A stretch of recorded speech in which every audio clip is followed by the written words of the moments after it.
Hey, gonna do another myth today. This myth is the myth of Prometheus. Very famous myth. You need to know the name of Prometheus. It gets referenced a lot. For example, the story Frankenstein has a subtitle. The subtitle is The Modern Prometheus. If you don't know who Prometheus is, you don't get anything that Mary Shelley's putting out there in Frankenstein. But it gets referenced a lot, and it's definitely something we want to talk about. So I'm gonna read to you. This is a different sort of way. I'm gonna read to you. Story of Prometheus. I'll also upload this as a document for you to read along. It's from a book called Old Greek Stories by James Baldwin. It was written a long time ago, and James Baldwin uses a lot of old language, so I updated it a little bit. So you can see I put parentheses edited by Mr. Howard. I edited the story. One of the things that I did, for example, is Baldwin used all the old Roman god names, and I tried to change them all over to Greek god names. I might have missed one or two, but anyway, I'm going to read this to you, and we'll go over it and talk about it. The story of Prometheus. So, 1. How fire was given to men. In the old times, there lived two brothers. They were not like other men, nor yet like the almighty gods who lived upon the mountaintop Olympus. The brothers were the sons of one of those Titans who had fought against Zeus and been sent in chains to the strong prison house deep below the earth in the pit of Tartarus. Okay, background knowledge you probably should have.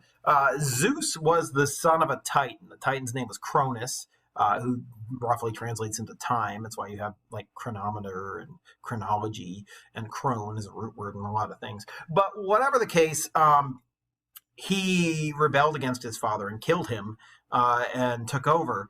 And all the Titans that fought against the gods in the great war between the gods and the Titans were then thrown into the pit of Tartarus. If you've watched Disney's Hercules, that's sort of the premise of the whole story. It has nothing to do with the Hercules myth, but whatever, I digress. Anyway, Prometheus is a Titan, and he has a brother, Epimetheus, who's also a Titan, but they didn't fight in the Great War, and so they were not exiled to Tartarus. Back to our story. The name of the elder of these brothers was Prometheus, or forethought, for he was always thinking of the future and making plans for what might happen tomorrow, or next week, or next year, or maybe in 100 years to come. The younger was called Epimetheus, or afterthought, for he was always so busy thinking of yesterday, or last year, or 100 years ago, that he had no care at all for what might come to pass after a little while. Okay, so the names of the translations of these Titans are relatively important. Prometheus meaning forethought. He's always looking ahead. He's always thinking about what might happen, always considering the future. And Epimetheus, whose name is Afterthought, who's always thinking about what's already happened. He's lost in memory, remembering his life and what had happened before. Very contrasting names, but it says something about sort of their function and their purpose. Okay, now because these brothers had not taken up arms against him in the war, Zeus had not imprisoned them in Tartarus with the rest of the Titans. Prometheus and Epimetheus did not care to live amid the clouds on the mountaintop. They roamed the valleys and forests of earth. While the gods were spending their time in idleness, drinking nectar and eating ambrosia, the brothers were given the task of populating the earth with all manner of creatures. Zeus gave them a great store of magical gifts to bestow upon the creatures. Prometheus went off alone, determined to think long and hard about what type of creature would be best to populate the earth. Epimetheus, however, set about making creatures, giving little thought to them as he made them. To each he doled out one of Zeus's gifts. To the bear he gave strength, to the horse speed, to the tortoise armor. He gave claws to the tiger, a roar to the lion, poison to the snake, wings to the eagle, wool to the sheep. Thus all of the creatures came to be. Now this is a creation story. It answers one of those questions, why do we have all of these animals living around us? So it's going to answer those questions. Prometheus at last perfected his vision, and reaching down into a riverbed, he withdrew a lump of clay from which he formed man. He breathed life into his creation, but when Prometheus returned with man to bestow upon him a gift of the gods, he found that there were none left. Epimetheus had used them all, and so it was that men were made feeble, naked, slow, soft, and weak compared to other creatures. Another answer to another question. Why do we suck as animals compared to other animals? Well, it's because Epimetheus used all the awesome gifts like poison and gave them to other people, and all we got is like skin and I don't know, nothing. So that's unfortunate. Prometheus then went out amongst men to live with them and help them. For his heart was filled with sadness when he found that they could not be prosperous or happy, so much weaker and more vulnerable compared to other creatures. Ah, how very poor and wretched they were, living in caves and holes inside the earth, shivering with the cold because there was no fire, dying of starvation, hunted by wild beasts, and by one another, the most miserable of all living creatures. If they only had fire, said Prometheus to himself, they could at least warm themselves and cook their food, and after a while they could learn to make tools and build themselves houses. Without fire, they are worse off than the beasts. Then he went boldly to Zeus and begged him to give fire to men, so they might have a little comfort through the long, dreary months of winter. So this happens after the last story we read, in which winter became a thing. Not a spark will I give, said Zeus. No, indeed. Why, if men had fire, they might become strong and wise like the gods, and after a while they would drive us out of our kingdom. Let them shiver with cold, and let them live like beasts. It is best for them to be poor and ignorant, so that we gods may thrive and be happy. So Prometheus comes to Zeus and is like, hey, can you give men fire? And Zeus is like, no, they become like gods. Let them die. Which I guess shows Zeus in a very uncharitable and ungiving light, but that's, I guess, how it is. Prometheus made no answer, but he had set his heart on helping mankind, and he did not give up. He turned away and left Zeus and his mighty company forever. As he was walking by the shore of the sea, he found a tight cluster of green reeds, or as some say, a tall stalk of fennel, growing, and when he had broken it off, he saw that its hollow center was filled with a dry, soft pith, which would burn slowly and keep on fire for a long time. He took the long stalk in his hands and started with it up the towering sides of Mount Olympus. Mankind shall have fire in spite of the tyrant who sits on the mountaintop, he said. I like that word tyrant. That's a word that we can look at. Who's a tyrant? A tyrant is somebody who took unlawful control of the country and rules it. It's interesting that Prometheus is saying this because Prometheus is a titan, and he still thinks somehow deep in his heart that Kronos is the real king and that Zeus is a tyrant. You just find this from analyzing a little bit of the language that he's using. He reached the palace of Zeus in the early morning, just before the glowing golden orb of the sun was rising from the earth and beginning his daily journey through the sky. The great god was still in slumber, so Prometheus snuck into his palace and removed one great lightning bolt from his quiver. He touched the end of the long reed to the bolt, and the dry pith caught on fire and burned slowly. Then he slid the bolt back into its place, turned, and hastened back to his own land, carrying with him the precious spark hidden in the hollow center of the plant. Pause. There are 3 versions of this story, and he gets the fire in 3 different ways. And I guess this is the one I like the best, stealing it straight from Zeus, and so I'm happy to use this one. But there are versions of the story in which he steals it from Helios, the sun god, which makes sense. And there are also versions of the story in which he steals it from Hestia, the goddess of the hearth, who is, in charge of the fire that warms the gods on Mount Olympus. So there are different versions of the story that have him stealing the fire from different sources. Doesn't really matter. He steals fire. Let's see. He called some of the shivering men from their caves and built a fire for them and showed them how to warm themselves by it and how to build other fires from the coals. Soon there was a cheerful blaze in every rude home in the land, and men and women gathered around the flame and were warm and happy.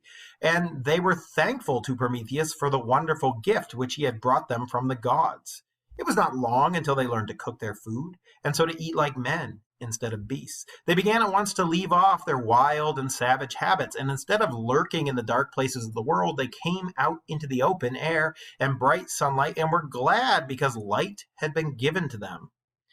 After that, Prometheus taught them little by little 1,000 things. He showed them how to build houses of wood and stone, and how to tame sheep and cattle and make them useful, and how to plow and sow and reap, and how to protect themselves from the storms of winter and the beasts of the wood. Then he showed them how to dig in the earth for copper and iron, how to melt the ore, how to hammer it into shape and fashion from it tools and weapons which they needed in peace and war. And when he saw how happy the world was becoming, he cried out, "Ha! A new golden age shall come, brighter and better by far than the old."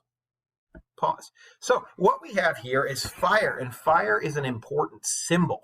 It's a symbol that we use even now. Fire does 2 things. It produces heat, warmth, and it produces light. that you can see in the darkness. Metaphorically, human beings were cold and dark before the invention of fire, and now that they have fire, it separates them from all the other animals. And some people who go back through the historical record, they say the main thing that differentiates humans from the animals is that we control fire, that we can use fire to do whatever it is we want to do. And Prometheus is the guy who brought fire to mankind. So what does fire symbolize here? It's a light in the darkness. It gives human beings hope of a better future, which they couldn't have had otherwise. It represents knowledge. You see this frequently. I mean, a lot of National Honor Society, for example, is symbolized by a light, like a torch, or a candle. And so you've got this light coming from a flame representing knowledge. There's a lamp of knowledge that's associated with intelligence as well. And this all goes back to Prometheus, this idea that fire is knowledge. And to some degree, knowledge is what separates humans from animals. Like, we're able to reason and think and do all the things that we do because of our superior intellect, right? And so there's that. The other thing that fire represents is warmth, right? And so to some degree, there's that as well. The human beings were sort of separate and alone, and they're able to come together and gather at the fire, and this sort of kindles civilization. Before that, human beings are sort of, it seems, what word do I want? Hunter-gatherers, So this is sort of a metaphor for human beings coming together and making that jump from sort of families of wandering animals to civilizations, and it's shown here in Prometheus. So things seem pretty good for human beings. He's given them this gift.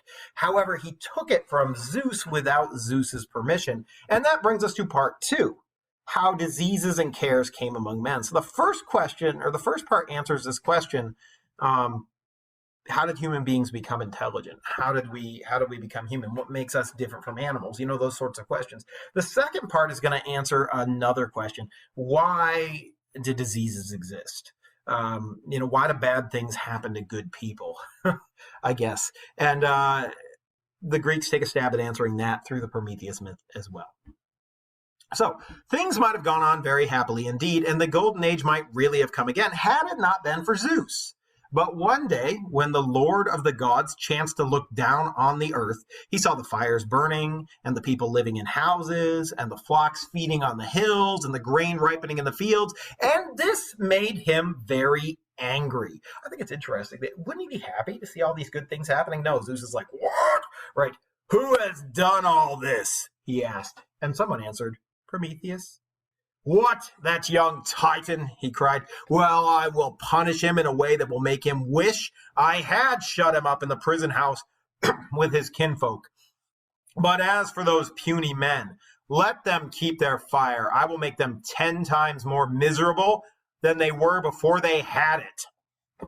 Now, I think this is interesting because earlier in the story, we called Zeus a tyrant. He's sort of hoarding his power. He doesn't want human beings to rival his power. And you can see that playing out again here. Zeus is the king of the gods. You'd think that he would be pleasant, but instead he's hoarding his power, and he's afraid that even these abject human beings could be a threat to him. And so he wants to keep them abject and pitiful. Of course, it would be easy enough to deal with Prometheus at any time. And so Zeus was in no great haste about it. He made up his mind to distress mankind first, and he thought of a plan for doing it in a very strange, roundabout way. In the first place, he ordered his blacksmith, Hephaestus, whose forge was at the center of a burning mountain, to take a lump of clay, which he gave him, and mold it into the form of a woman. Hephaestus did as he was bidden, and when he had finished the image, he carried it up to Zeus, who was sitting among the clouds with the gods around him. It was nothing but a mere lifeless body, but the great blacksmith had given it a godlike form more perfect than that of any statue that has ever been made. Come now, said Zeus, let us all give some goodly gift to this woman. And he began by giving her life. Then the others came in their turn, each with a gift for the marvelous creature. One gave her beauty, another a pleasant voice, and another sweet laughter, and another a kind heart, and another still skill in many arts. And lastly, Athena gave her curiosity. Then they called her Pandora, which means the all-gifted, because she had received gifts from them all. Pandora was so beautiful and so wondrously gifted that no one could help loving her. Now, Pandora, by the way, if you all listen to music, most of you are familiar with Pandora. It's interesting, though. You may have heard of Pandora and Pandora's box. That's obviously the myth that we're suddenly merging into, which is connected with the myth of Prometheus. You can't understand one without the other. Let's see. And Pandora literally means the all-gifted. Pandora was so beautiful and so wondrously gifted that no one could help loving her. When the gods had admired her for a time, they gave her to Hermes, the light-footed, and he led her down the mountainside to the place where Prometheus and his brother were living and toiling for the good of mankind. He met Prometheus first and said to him, "Prometheus, here's a beautiful woman whom the benevolent Zeus has sent to you to be your wife." Prometheus had often warned his brother to beware of any gift that Zeus might send, for he knew that the mighty tyrant could not be trusted. But when Prometheus saw Pandora, how lovely and wise she was, he forgot all warnings and took her home to live with him and be his wife. Pandora was very happy in her new home, and even Prometheus, when he saw her, was pleased with her loveliness. She had brought with her a golden casket, which Zeus had given her at parting, and which he had told her held many precious things. But wise Athena, the queen of the air, had warned her never to open it, nor to look at the things inside. They must be jewels beyond price, jewels fit for a goddess, Pandora said to herself, and then she thought of how they would add to her beauty if she could only wear them. Why did Zeus give them to me if I should never use them, nor so much as look at them? She asked. The more she thought about the golden casket, the more curious she was to see what was in it, and every day she took it down from its shelf and felt the lid and tried to peer inside of it without opening it. Why should I care for what Athena told me? She said at last. She is not beautiful, and jewels would be of no use to her. I think that I will look at them at any rate. Athena will never know. Nobody will ever know. She opened the lid a very little, just to peep inside. All at once there was a whirring, rustling sound, and before she could shut it down again, out flew 10,000 strange creatures with death-like faces and gaunt and dreadful forms, such as nobody in all the world had ever seen. They fluttered for a little while about the room and then flew away to find dwelling places wherever there were homes of men. They were diseases and cares. For up until that time, mankind had not had any kind of sickness, nor felt any troubles of mind, nor worried about what the morrow might bring forth. These creatures flew into every house, and without anyone seeing them, they nestled down in the bosoms of men and women and children and put an end to all their joy. And ever since that day, they have been flitting and creeping unseen and unheard over all the land, bringing pain and sorrow and death into every household. Pause. Okay, this is pretty disturbing stuff. The box, which Zeus told her held many precious things, and which Athena asked her not to open, even though Athena's the one who gave her curiosity in the first place. Irony. It contained all of the cares and diseases in the world. Well, what does that mean? Up until that point, human beings hadn't died of any disease. Cancer didn't exist. Mental illness and depression didn't exist. These kinds of things. And so the box releases all of these into the world. And these are all, I guess, personifications of ailments and maladies that human beings have. Cancer would be personified as this hideous god or goddess with like a skull face who creeps and crawls through the shadows and then nestles itself in your heart and causes this thing to happen. It would be an old explanation of why there are diseases, and why people have mental illness or whatever else it happens to be. All of it can be traced back to this box that is opened by Pandora, very unfortunately. And speaking of a box being opened by Pandora, very unfortunately, this too is a very similar story to the Adam and Eve story in the Bible. I mean, if you go back and you look at that story, in both stories, there's sort of the creation of the world and all of the animals, and that connects. And then there's husband and wife Adam and Eve, or Prometheus and Pandora. And in both stories, the woman somehow is responsible for bringing all the terrible things to mankind, whether it's original sin or opening this box. It says something, I guess, about patriarchal cultures and how they blame women for everything. It's interesting though, that they're also both stories about knowledge, how human beings got knowledge, and how that knowledge ultimately resulted in really terrible things happening. It's interesting though that in the biblical story, the Adam and Eve story, knowledge itself is sort of a curse, and in this story, the knowledge seems to be a good thing, that was taken without permission. In both cases, taken without permission, but that the bad things are a punishment levied down separately from the knowledge itself. Anyway, let's keep going. If Pandora had not shut down the lid so quickly, things would have gone much worse. But she closed it just in time to keep the last of the evil creatures from getting out. The name of this creature was hopelessness, or despair. And although he was almost half out of the casket, Pandora shoved him back and slammed the lid so tight that he could never escape. If he had gone out into the world, men would have known from childhood just what troubles were going to come to them every day of their lives, and they would never have had any joy or hope so long as they lived. And this was the way in which Zeus sought to make mankind more miserable than they had been before Prometheus had befriended them. Part 3. How the friend of men was punished. The next thing that Zeus did was to punish Prometheus for stealing fire. He bade 2 of his servants, whose names were Strength and Force, to seize the bold Titan and carry him to the topmost peak of the Caucasus Mountains. Then he sent the blacksmith Hephaestus to bind him with iron chains and shackle him to the rocks so that he could not move hand nor foot. Hephaestus did not want to do this, for he was a friend of Prometheus, and yet he did not dare to disobey. And so the great friend of men, who had given them fire and lifted them out of their wretchedness and shown them how to live, was chained to the mountain peak. And there he hung, with the storm winds whistling always around him, and the pitiless hail beating in his face, and savage eagles shrieking in his ears. Every day a fearsome eagle, far larger than the rest, landed on his chest, gripping deep into it with its piercing talons. Then it bent, and gashing his body with its sharp beak, tore at his side, exposing and then rending out his liver, one dripping, bloody beakful at a time.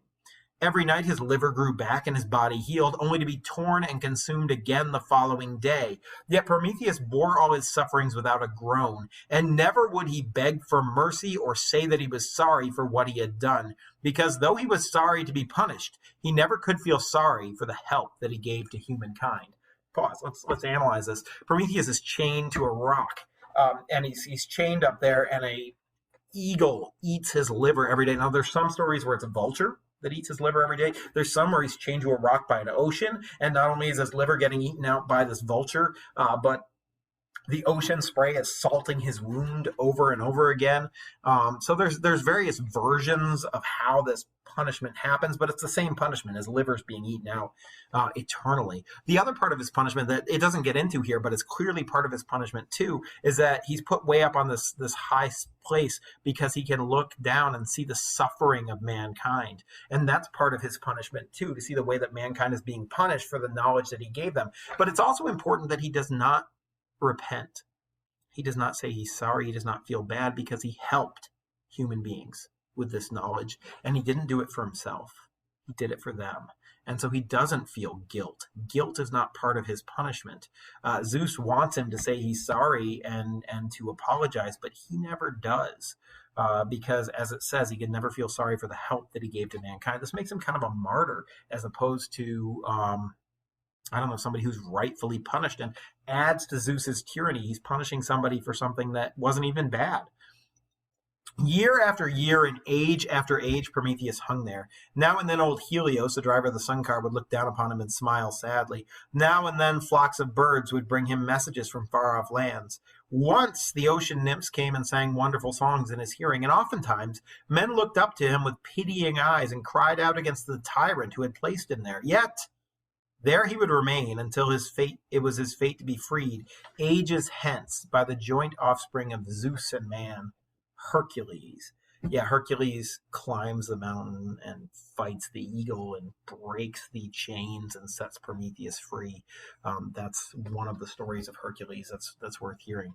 So anyway, this story tells some important lessons about life, uh, how human beings came to be, how all the animals came to be, why we're intelligent, and why there are diseases and bad things happen to good people, and all of that kind of stuff. But Prometheus kind of is a symbol for knowledge giving.